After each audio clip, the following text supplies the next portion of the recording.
Welcome to Baldhead Bible Podcast, making the Bible come to life, featuring the exposit story preaching of Dr. John Katzian. Here is Esther, hauled off to the capital, hauled off to be entered in this pageant to maybe become the next queen of Persia, right? But remember, the other sad news is if she fails, if she doesn't become the next queen, she'll spend the rest of her days in this harem, which is essentially a women's prison. She'll be far from family. She'll never be able to go back and hang out with Mordecai, her loving uncle there. She won't be able to spend time with family at all. She's stuck here, essentially away from the rest of society. Now, she could be queen, but she could be nothing. Well, it says there in Esther chapter 2, that Esther is hauled off to this harem, and it says there that she finds favor with the head of the harem. It was a man named Haggai. And it says there in Esther chapter 2 that when Haggai sees Esther, when she's taken to the royal palace and put under the authority of Haggai, who was overseeing the women, it says in verse 9 that this young woman pleased him and she found favor with him. Now, do you think it was just chance that she found favor with him? Do you think it was just good luck? Now, remember, I told you, right? When you listen to the story of Esther, God is never mentioned. But I asked you, remember, to look for, as much as you can, where God is in the story. And here, right here, you see God, right? Because do you think it's just luck, coincidence? No. God is working behind the scenes. God's working in the heart of Haggai. So when he saw Esther, he was like, wow, maybe he was impressed with her beauty. I also wonder if he was impressed with her character. I personally think there was something different about Esther than all the other women. I think she was a follower of Yahweh, and that shines through. And I think, maybe she didn't get as mean or snotty or stuck up, as the rest of these beautiful beauty contestants. And Haggai could see that. I just want to encourage you. It's interesting that Esther does not get caught up in the gift of beauty. Some of you have been blessed with the gift of good looks, the gift of physical attraction. And sometimes you can get caught up in who you are and, well, look at me, I'm wonderful. And you expect people to always go, wow, and you can get to your head and your head can get huge. Some of you have been given the gift of athletics, and some of you have been given the gift of brains, and you're really smart. Some of you are funny, some of you are artistic, and when you take that gift, whatever it is that God gave you, and instead of acknowledging him, instead of always saying, Lord, how do you want me to use this gift? How can I turn it back to you? Instead of thinking of it that way, you let it get to your head. And you get all cocky and, you make fun of people who aren't as athletic as you, who don't do as well playing sports as you. Or again, somebody who isn't as attractive, who maybe has some physical difficulty and you snicker behind their back. That's not right, It's not right at all. And instead of thinking, how can I use this gift, whatever it happens to be, for the glory of God and his service, we tend to get a little bit self-focused. Well, not Esther. I don't think. And I think when Haggai saw Esther, number one, I think the Lord is working in his heart. But number two, I think he sees something different. Now, remember, I told you, right? She was under the guardianship of her uncle, Mordecai. Well, it seems that Mordecai had reached a certain level or some sort of rank in the Persian government, because it says there in Esther that Mordecai was able to interact at the king's gate. He was able to talk with people at the king's gate. What that essentially meant was it was the Wall Street of its day. That's where all the big business was done. That's where all the important transactions took place, at the king's gate. What also says in Esther chapter 2, that Mordecai was able to come into the court of the women. And this is where the women in that thing called a harem, this is where they were kept. Mordecai was able to at least come up to the gate. I think he must have had some sort of rank. Maybe he was some sort of official where he could come that far into the palace. And I think he watched. I can imagine he comes up to this fence, and he's looking through. Maybe he sees one of the harem women walk by, and Mordecai goes, hey, come here. And they ignore him. And maybe somebody else walks by, hey, come here. And then finally, one of the women inside this court of the women hears him, and he's whispering, hey, come here. Finally, one of the women comes over, and he asks, hey, do you know somebody named Esther? No, I don't know anybody named Esther. And they keep on moving. And hey, talks to somebody else. Hey, come here. Do you know somebody named Esther? And then finally he meets probably a girl who says, yes, I know Esther. Oh, Esther's the greatest. Esther just helped me the other day with my hair. Esther helped me the other day to pick out some clothes. Yeah, I know Esther. And Mordecai goes, hey, will you get her to come talk to me? I really need to talk to her. So this woman goes off and finds Esther. And then Esther comes, I can imagine, near the gate. And she sees Mordecai. Oh, yes, it's her uncle. It's basically her father. And yes, she runs up to the gate, Mordecai. And she's so excited. And Mordecai goes, shh. Esther, Mordecai says, Esther, I've got something really important to tell you. And Esther yeah, I know. And Mordecai's like, shh, Esther, be quiet. In fact, turn around. I don't want people looking at me. Turn around, turn away from the fence. I don't want anybody to know that we're talking. Listen, I've got to tell you something very important. And Esther's like, all right, what is it?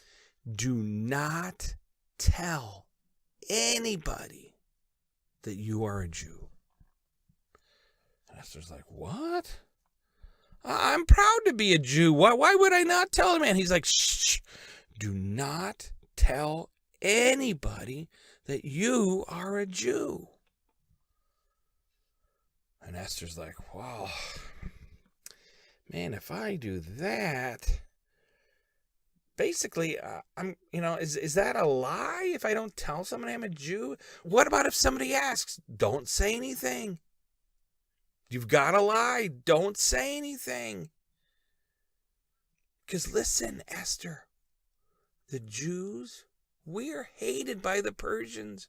And I'm scared what might happen if Xerxes finds out you're a Jew. See, because remember, the Jewish people were basically invaded by the Babylonians and hauled off back to Babylon. And over the years, the Jewish nation had been dispersed all over the world. And some had settled there by force at first, but some have decided to stay there in Persia. Now, some, under a king named Cyrus, were allowed to go back to Jerusalem and to rebuild, but there were many Jews like Esther and Mordecai who decided to stay, but they were often persecuted. They were often mistreated. And Mordecai says, hey, Esther, I want you to hide your faith. I don't want you to tell anybody that you're a Jew. Now, the thing is, we're not supposed to hide our faith. They knew the stories of Daniel, right? He stood up for his faith and he would not eat of the king's meat. He was bold. Remember, he bowed down and prayed and he didn't care who saw him. He risked death to live his faith out loud. And here Mordecai's telling Esther, keep it quiet. Hide your faith. Now, I want to encourage you that the book of Esther is not a how-to book on how to live morally, right? Instead, the book of Esther is telling a true story about imperfect people that God uses despite their failures. And this is a book about a God who keeps his promises and uses people who sin, and he uses them despite themselves. This isn't right when Mordecai asks Esther, and Esther probably should have stood up for her faith, but Mordecai encourages her to keep it quiet, to possibly even lie. I think it should be a good encouragement to us that God uses people even in their faults and even in their sins, you know? Well, Esther says, all right. So she goes back to the harem. And I think Mordecai, it says he went in and out and back and forth to the women's court. And I think he was able to chat with Esther maybe on a daily basis, maybe at least weekly, to check in on her. Because Esther goes into the harem in December, or around December or January. And then she spent, and all the women of that 400 who were taken, right? They all go in December or January, and then they spend the next year going through beauty treatments. Now, some might have gone in November, some might have gone in October, but it seems like Esther entered the harem December or January, and then the next year spends a whole year becoming beautiful and going through all these beautiful treatments. It's interesting, the word there that's translated cosmetic talks about how Esther went through all these cosmetic treatments, and they gave her cosmetics for her face. Well, that word cosmetics is literally the word scrape. You know, we think of cosmetics as the stuff that you put on your eye, eyeliner, or stuff like that. It seems back then cosmetics sort of had this other idea that they scraped and they got rid of all the dirt and all the dead skin. And then it says she went through 8 months of oil treatment. They would put beautiful smelling oils on her skin, and maybe she bathed in oil, and 8 months of that. And then it says there in Esther that she went through another 6 months of being bathed in beautiful smells and aromas. I mean, this sounds pretty fancy. This does not sound painful at all. And again, Haggai is working behind the scenes, and because he loves Esther and is impressed with her, and maybe he gave her the best cosmetics and the best makeup people and the best scrapers. But she basically spent a year of spa treatment. And the other thing Haggai did, whenever Xerxes would come around to look at the women he had to choose from to be queen, it says there in Esther that Haggai made sure that Esther was right at the front so that Xerxes would not miss her and see her. And it also says that Haggai gave Esther 7 women to wait on her and to take care of her during all these treatments. So during this whole time, she's being treated well by Haggai. She's going through all these beauty treatments. And then at the end of the year, she comes finally before the king. This was it. She had her turn to go into the king. This was it. Would she be picked as the next queen? Would she be King Xerxes' next queen? Or would she be banished to that harem? And it says that once you were rejected by the king, you were taken to this other harem that was run by this guy named Shigaz, and you were never heard from again. So here we are, at the end of that year. Here's her moment. She's about to go in. And it says that Esther asked Haggai to pick out for her the best outfit. I think this shows her character, because I think a lot of the women thought, hey, I know how beautiful I am, and I know it looks great with me, and I can pick this out myself. She goes to Haggai, hey, you know Xerxes better than anybody. You know what colors does he like? What sort of dress does he like? She asked for help. And I wonder if Haggai was just shocked that one of these women would ask him for help. Hey, I want to encourage you. Don't be afraid or too arrogant or too full of yourself to ask for help. Asking for help often shows wisdom. Some of you don't listen to anyone. Some of you act like you are the center of the universe. It's my ideas. It's my way or the highway. I will do what I want. Me, all the time. Proverbs 31 talks about the perfect woman. You know what's interesting? It doesn't talk about her physical beauty at all, but instead it focuses on her heart, who she is character-wise. I think you see this coming through with Esther. Well, here Esther asks for Haggai to pick for her a dress. And I can imagine, instead of fighting with the other women, hey, I want this dress, you want that dress. Instead, she listens to someone else. Haggai, I can imagine, goes through all the racks. Oh, let's do this. Let's put that with that. This color. Oh, and let's put your hair up. Xerxes likes women with their hair up. And in the multitude, the Bible says, in the multitude of counselors, there is safety. And here Haggai knows King Xerxes, and he picks out the best outfit, and he picks the best makeup. And then he spins her around, I can imagine. He says, yes, you are ready to be presented to the king. So it finally came up to her moment when she had to go into the king. I can imagine Haggai looks at her and says, you can do this, Esther. And Esther takes a deep breath. She goes in. And then she comes out. Then Esther says, the book of Esther says, she goes to join the harem of Xerxes. And that's it, and I wonder how long the interval was before they found out. Remember, Xerxes had to look at roughly 400 women, right? How long does that take? It took her a year to go through all these beauty treatments. I could easily see that taking at least 6 months to a year to go and look at 400 women. I mean, there's only 365 days in a year. Can you imagine? And I wonder, what was the interval of time between when she went into the king and when she came out? Is Esther picked? Is Esther not picked? And I wonder if Haggai paced back and forth.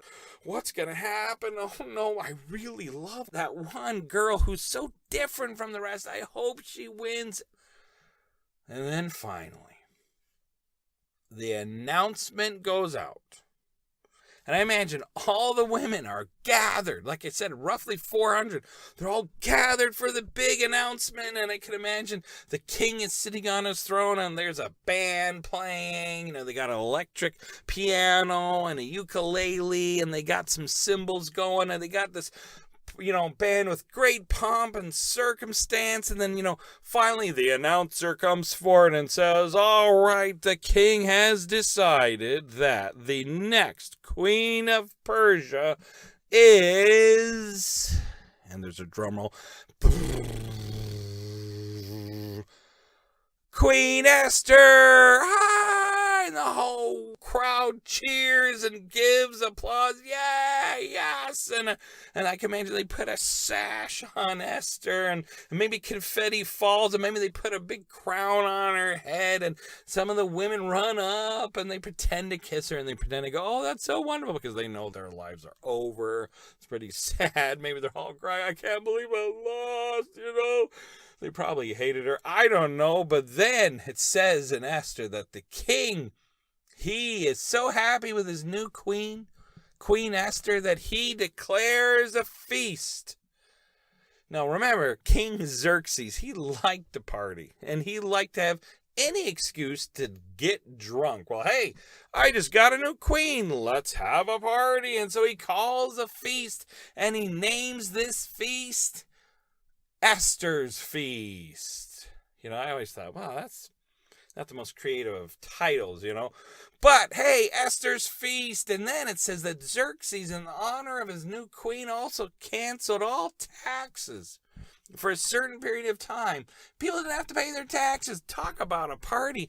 Yay! We get a drink, we get to eat, and we don't have to pay taxes. All to honor Esther. So, Esther is now the queen of King Xerxes. She talks to her uncle Mordecai on a regular basis.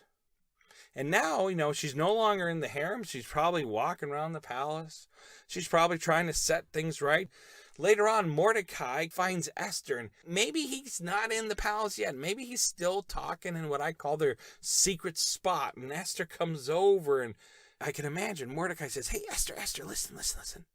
I have news for your husband, for the king." And Esther says, What could it be? And then Mordecai says, "Listen, I was down at the king's gate. I'm working in my office, packing up for the day and putting stuff away, when all of a sudden I hear down the hall. I poke my head out and I look and I see down the hall, and I see two men. One of them, his name I overheard was Bigtha. And the other guy's name, his name was Teresh. And I overheard them. I don't think they knew I was there, Esther. And I overheard them arguing. But get this, they were arguing about how they were going to kill the king. And you know what's even more important, Esther? Bigtha and Teresh guard the king's throne. They're the king's bodyguards, and they're deciding how they're going to kill the king. Well, it says that Esther cries out, and she runs and she finds somebody to talk to somebody, because she can't just run into his presence. And later we'll find out that going to his presence was not an easy thing, but she gets the message to him that Bigtha and Teresh are out to kill the king. You know, it's interesting. And the Persian kings were always under the danger of assassination. And later on, Xerxes, he gets killed by one of his officials. One of these assassination attempts on his life actually works.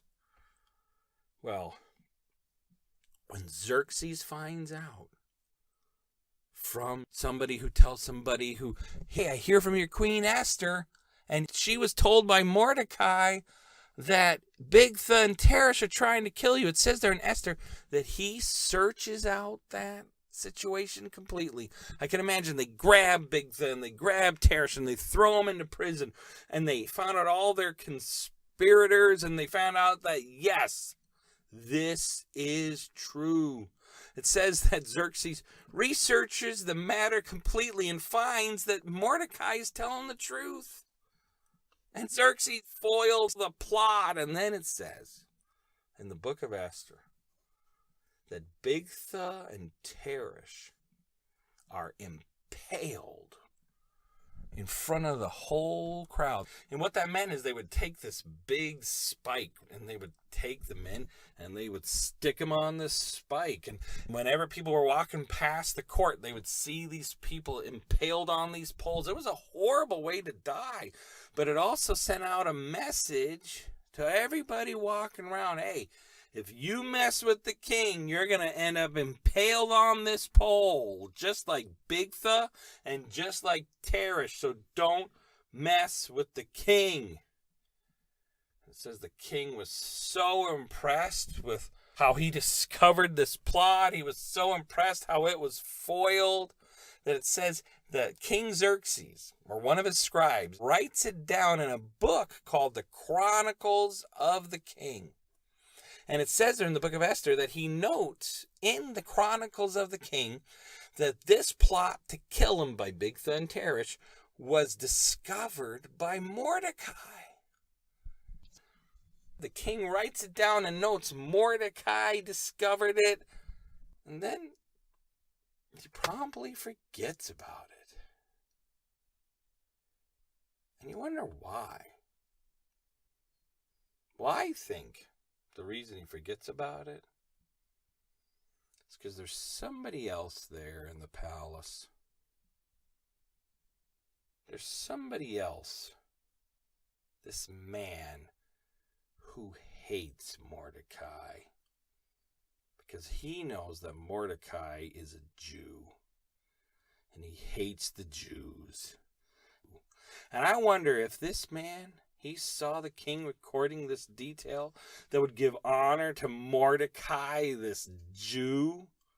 And maybe he distracted the king and got him drunk, gave him some alcohol, got him to not even think about it. And then he took this book of the Chronicles of the King, and he doesn't just file it here, he files it way back in the darkest, dustiest reach of the library he can find, and he shoves it on the shelf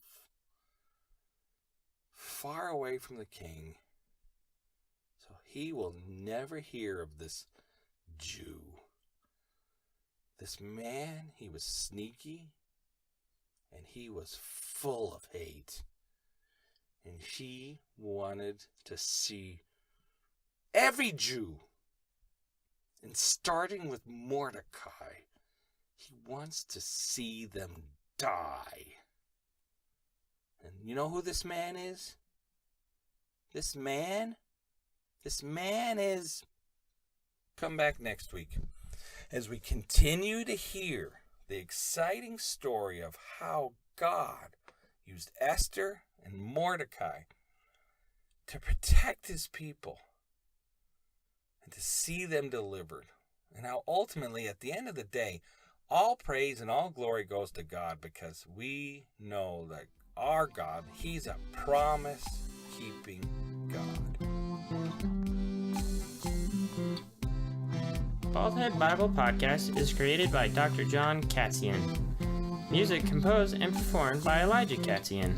Edited by Lincoln Katzian. If you'd like to listen to more of Baldhead Bible Podcast, please subscribe. New episodes added every week.